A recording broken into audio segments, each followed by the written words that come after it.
It was the World Cup in the year 1994. The Colombian soccer team was one of 24 qualifying teams to the event, which was held in the United States.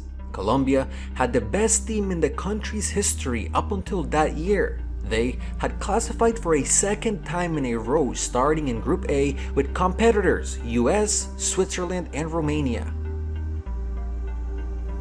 Colombia lost 3-1 in its first match against Romania. The second game became their only opportunity to move on to the next stage of the tournament. The team had a whole country behind them, and they were expected to win. Such were the odds that extremely powerful Colombian drug lords and drug traffickers bet millions upon millions of dollars on the match. The day finally arrived. The men in yellow, white, and red made their way to the field for their battle against the United States team. The first 30 minutes were an intense back and forth between the men in the field.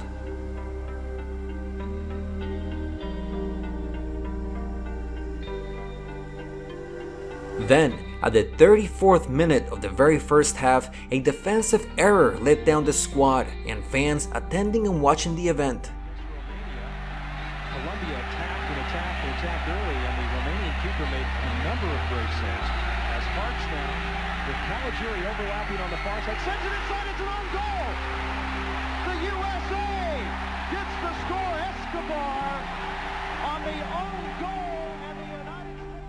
Andres Escobar had just scored an autogol. The disappointment was seen through his reaction. It is something that no player ever wants to experience, especially in a match of this magnitude. After this, Colombia was eventually disqualified from the World Cup, but Andres Escobar's mistake would prove to be fatal. Given that so many powerful individuals had bet money on Colombia winning, it was believed that these same men put out a bounty for the professional player.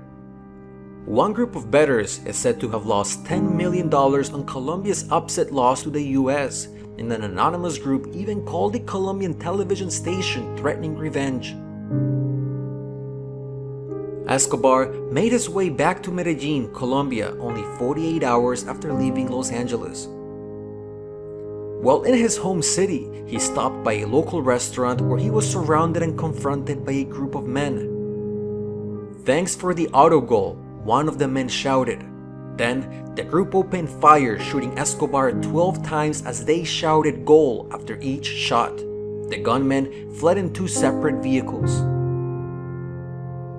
The man was 27-year-old at the time of his passing. A loss that sent ripples of sorrow and pain through Colombia and the rest of the planet.